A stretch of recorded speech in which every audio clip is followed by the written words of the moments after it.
process getting here, getting acclimated, but has it kind of slowed down for you now? You kind of got everything in a row?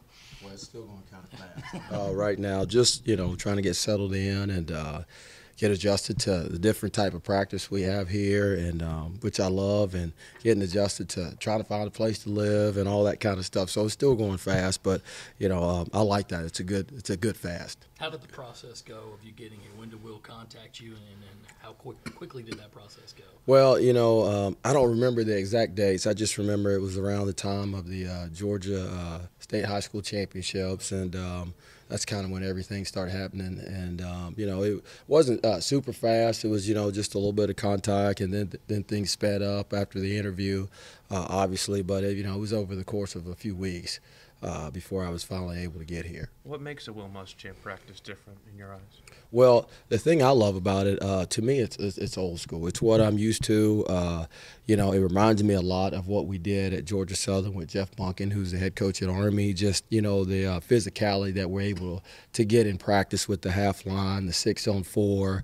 I think that's great, and, you look at the best football teams, they're physical up front, they're able to run the football. And so I like that because as a defensive line coach, the more you can get of playing double teams and chip blocks and getting zoned and reach and all that kind of stuff, I think the better it makes your football team, and the better and the tougher it makes your football team on both sides. So I love that type. You're not going to hear me complain at all. I like what we do. What was your first impression of seeing the group that you'll get to coach here? I'm pretty excited about what we have. Obviously, we have some guys that are really, really going to be big contributors not out there right now, but that's okay. It's a great opportunity for some of the younger guys to get more quality reps, which, in this league, you better have some depth, because I say all the time it's the AFC, the NFC, and the SEC. So you better have some depth, and you better have some guys that can go in. You need to be 6 or 7 deep, and that's the thing the spring is allowing us to do with some of the guys we'll be counting on in the fall that are out. We're able to develop some quality depth behind that. Who is the group you've specifically been working with in these first 5 practices? Right now we got Kobe Smith, Jabari Ellis, Rick Sandage. We got Gentry.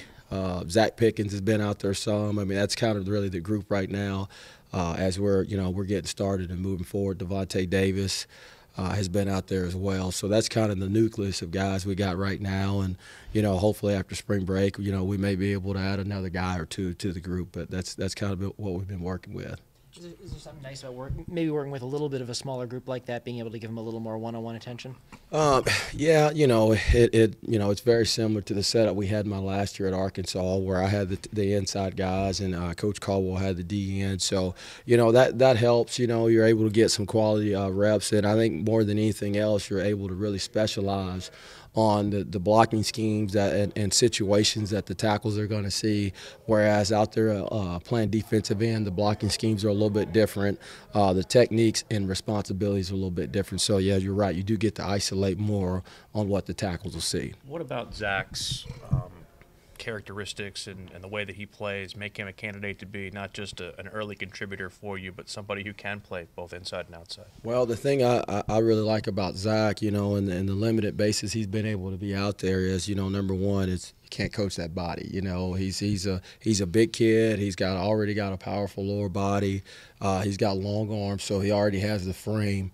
And, he's able to do things naturally that, really good football players are able to do. Naturally with the limited amount of reps and practice that he's had, he's able to do some things. So I'm very excited to see, just like we say, all freshmen, they got to get in there and get their nose bloody a little bit and, feel it from SEC linemen. But, so far from what I've seen in the limited basis, I like where we're headed with him. I like what I see. Javon Kinlaw, I guess he's not able to go right now, but I'm sure you see him a lot. And, what do you think of him just from the eye standpoint, and what do you think you'll have with him when he gets out there? I'm super excited about being able, to coach a player like Javon. There's some things that he does really, really well. There's some things that he can improve upon like every player can. But, when you look at his length, his athleticism, his explosiveness, I mean, those are all qualities any D-line coach would want to see in a defensive tackle. He reminds me a lot of the young man I had at Arkansas. But, I think Javon could be really, really be a special guy. You know, like I said, there's some things that we got to work on and get better at, but he's got some definite physical attributes, I think, that translate to being a great player. How's he coming along? As far as I know, pretty good. The reports I'm getting are really good right now. John, were you able to look at South Carolina from afar over last year, the last couple of years? You know, to be honest with you, I really didn't keep up with them this year. You know, when you're engulfed, you know, in your season, you're kind of entrenched in that. I was able to watch them a little bit the year before. You know, we played them up here, and you know they were giving me crap about that the other day in the staff room. But you know, you know that was a tough one to swallow. But you know, I was able to watch them from afar. You know, obviously being from the state. You know, kind of about the history and tradition, you know, coming up in high school, you were either a Gamecock fan or a Clemson fan, so I was able to watch them that way. But, you know, I watched them a little bit more the first year because we played them. I didn't really watch them that last year. Were you? I was a Gamecock fan. We used to come down to Columbia when I was in high school. Hootie and the Blowfish used to play down here when I was in high school, so we used to be fans. But when you're talking to you guys this year, John, I'm sure you have your goals, maybe goals that weren't hit last year. But in your estimation, how much of that was just because of injuries from the line last year, and how much do you think having a healthy group will help you reach your goals? you're talking about for USC. You know, obviously you set out and you have goals, but to reach those goals, you need players. And, you know, it's also good to help you reach those goals when you have the players that can really help you, you know, the really good ones. So, you know, we need everybody healthy. You know, in this league, you need everybody healthy. You need everybody understanding what to do and being able to go in at any moment and do their job. And so, we need the whole group to help us attain our goals as a defense, as a team, as a unit. We need everybody. How important is it to have two guys like JJ and Ricky who played as freshmen, not just having guys like that who have experience as young as they are, but as an example to the incoming freshmen that you can get reps if you work hard? I think that's extremely important. And to be honest with you, I think that's going to be a trend you're going to see more in college football. Especially if you're able to play as a freshman, you're going to play. I mean, you got guys leaving in 3 years now. You got that daggum transfer portal. I mean, you guys are going to play early right now. So, you know, I think it's important that they understand, hey, my number may get called. And I go back to, again, in this league, you got to have depth. And, you know, those freshmen got to be ready to go just like the juniors and seniors. Everybody's got to be prepared. What does Rick showed you kind of early in camp? Obviously, you didn't get to see him last year, but what have you kind of seen from him, and what, I guess, kind of development have the other coaches kind of told you he's had? You know, the thing that I saw from last year watching Rick on tape, I watched all his cut-ups. Rick say he's a strong guy and he played really hard. You know, obviously, you know, the part that we're all working on as a group is to try to improve fundamentally with our technique and, you know, getting our hand placement right, you know, coming out of our hips, you know, having our eyes right. Those are the type of things that all young guys, sometimes when you get thrown in the fray, you just go in there, you just play ball, and those are the things that sometimes they slip. But those are the things that we're really harping on this spring. It's just getting him better fundamentally as well as the whole group. Let's get better at our fundamentals, our technique, and being sound. And if we can do all that and you already play hard and you play physical, then the game will slow down for you. It'll be easy for you. John, for a long time, Will resisted a high-tempo offense because of what it does to your defense on Saturdays, but also in practice. How did Chad handle that balance, and how do you guys handle it in terms of making sure it's not a detriment to the defense? Well, you know, at Arkansas, you know, we handled it differently. Everything was pretty, you know, it was high tempo. You know, that's the way we kind of did things there. It was all high practice, everything. It was all high tempo, no huddle. We would have a period or two that we may slow it down, but for the most part, it was all fast paced. Those practices were more like the practices that we had at Texas Tech when I was with Cliff Kingsbury. It was all no huddle. It was fast. You know, whereas here, I like the way we do it here better because we will have a tempo period or two. But you also get, I think where that gets lost a little bit sometimes is you're not able to coach the fundamentals because everything's going so fast. The kids get into survival mode. So if a kid is screwed up 3 times in a row with technique or something like that, you can't correct it until you get to see it on tape. Here, we go tempo, but you're able to make the corrections and, you know, that type of stuff. And the way Coach Muschamp does the practices, we're able to get that physicality that we need. And, you know, getting off blocks and playing blocks, we're able to get that element of practice. So I like the way we do that. Is this the first defensive head coach you've worked for? Experience with guys who goes fast. I would probably say so, yes, but I would say Coach Monk is the defensive guy, the defensive-minded guy that runs the offense with the way they run option and the physicality. He was the same exact way, his mentality. So I would say Coach would be the second because I would throw Coach Monk in there too. John, is there one formation that you really like to have on your front, like 3 down guys, maybe that stand-up edge rusher, or as Will said, I want you to concentrate on this? How are you guys on kind of the same page there? The thing that we're on the same page is I think right now with the way offenses are, you got to be multiple. And I think Coach Muschamp has got the blueprint. I mean, to me, he's just like we were with the New York Jets with being able to slide in and out of 3-4 principles to go to 4-3 principles. And I think with what you're getting out of offenses now, I think you got to have the ability to do both. I mean, you look at, some of the top defenses, everybody does it a little bit of this, a little bit of that. And I think that's where it's at. I think that's where the game is going. Does that put more on your defensive linemen to, as you kind of said, adapting to different schemes, blocking schemes that they see, or not really? I think it does and it doesn't. And the reason why I say I think it does because you dibble and dabble in another technique and system, but at the same time, the way you're able to create the defenses, there's a lot of carryover from one defense to the other. Hey, I may still have the B gap, I'm just getting there from a different way. Or I may have the A gap, we're just doing something different to get there. So I think there's some carryover between both. I think D lineman today, I say it all the time, I think D lineman outside of the quarterback, in my opinion, is the second most technical position because of what you're asking them to do. You're one of 2 new coaches on the staff, and Coach Brown was very blunt about the improvement that needed to come from his unit. What have either the other coaches told you or you observed need to be where the improvement comes with this unit, especially in terms of stopping the run?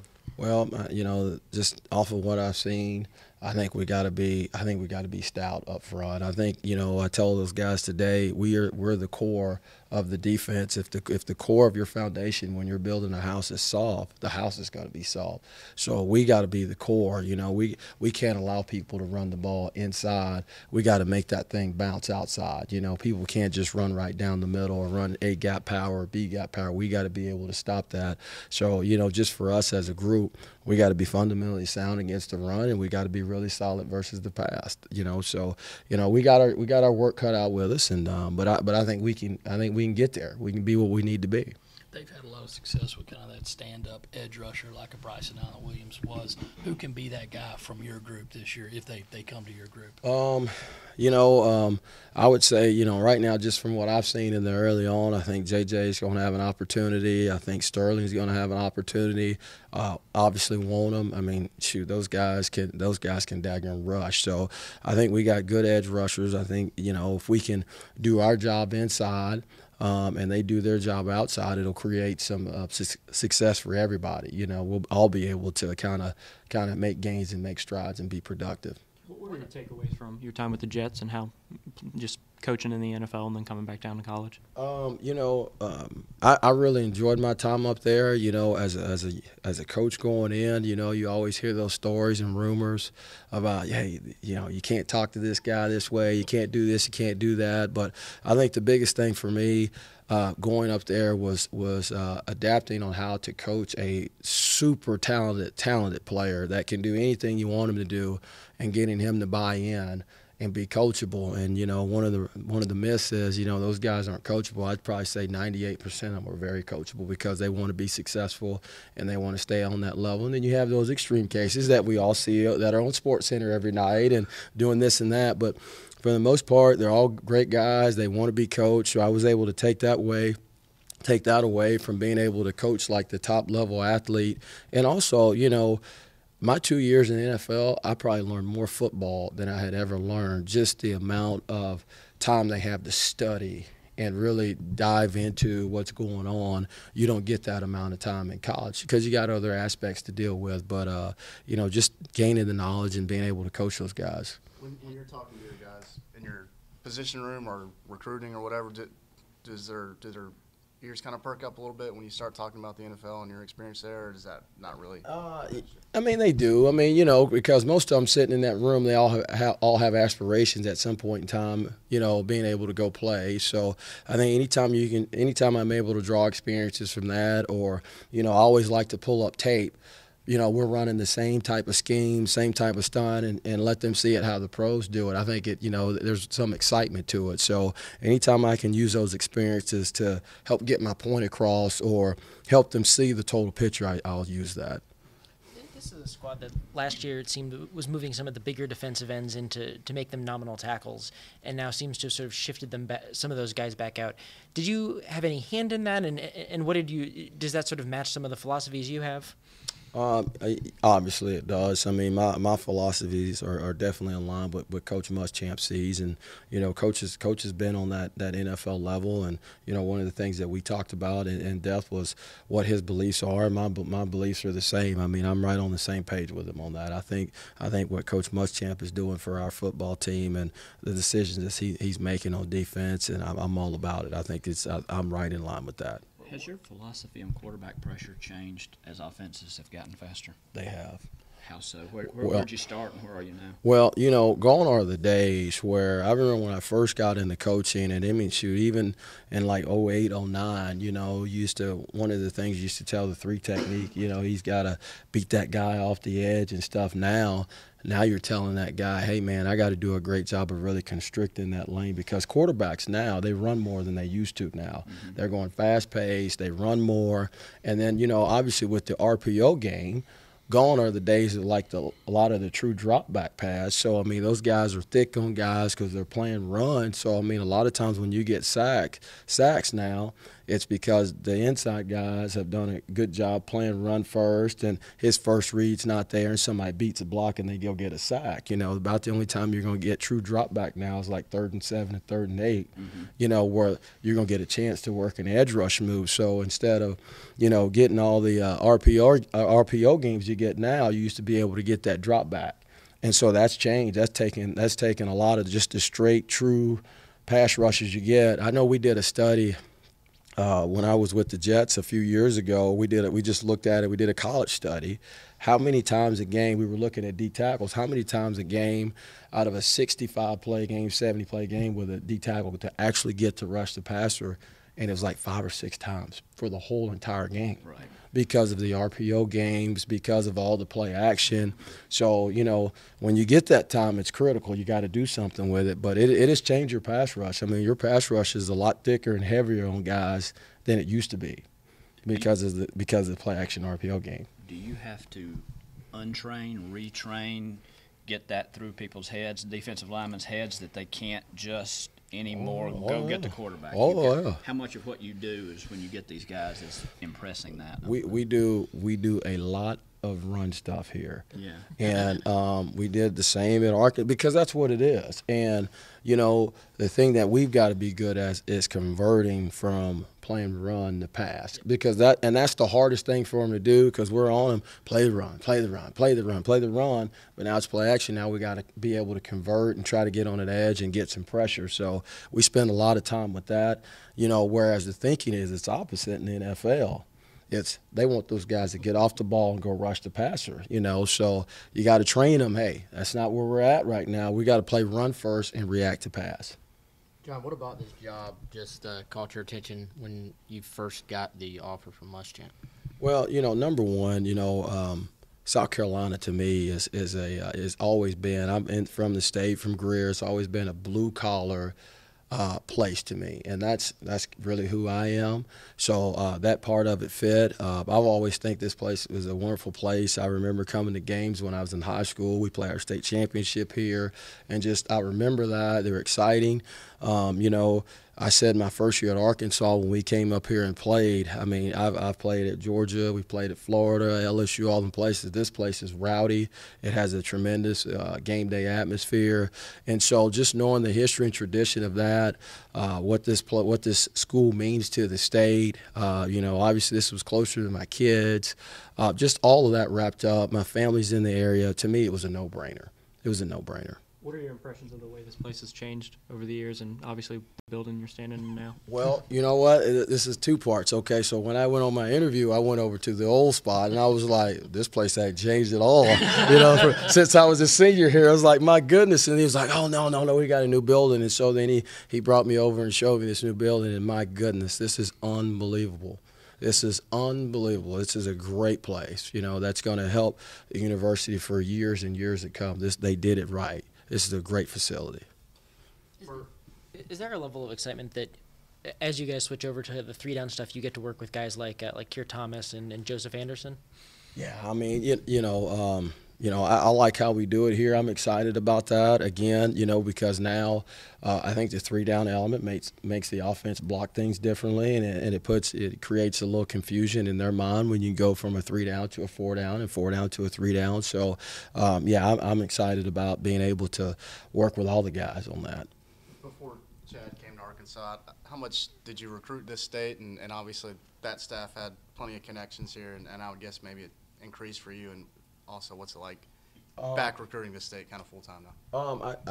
I like it. It's funny. A lot of the coaches I remember from recruiting at Georgia Southern when I was, recruited the area. When I was at Western Carolina, I recruited South Carolina. And then, obviously, my first year with Brett, I recruited South Carolina and North Carolina, and I actually remembered some of the kids that are here now. We were trying to get them to come to Arkansas. I'm like, Coach, that's too far. So we end up getting there. I end up here. So that's been good. But, my first year, that's all I did. I was out in South Carolina, North Carolina, Georgia when I was at Arkansas recruiting that way. So it's good to be back in the state and recruiting the state well. What was the change like going from coaching a defense on an option team, facing option team in practice, to going to an air raid team the next season? What was that experience like? Well, that first year, it was way different from practice now. I remember with Coach Monken, every D lineman wore knee braces. You were going to get cut live in practice. And, I know we say that, but the 3 years I was there, I never lost a guy to a knee injury ever in practice. And here's why.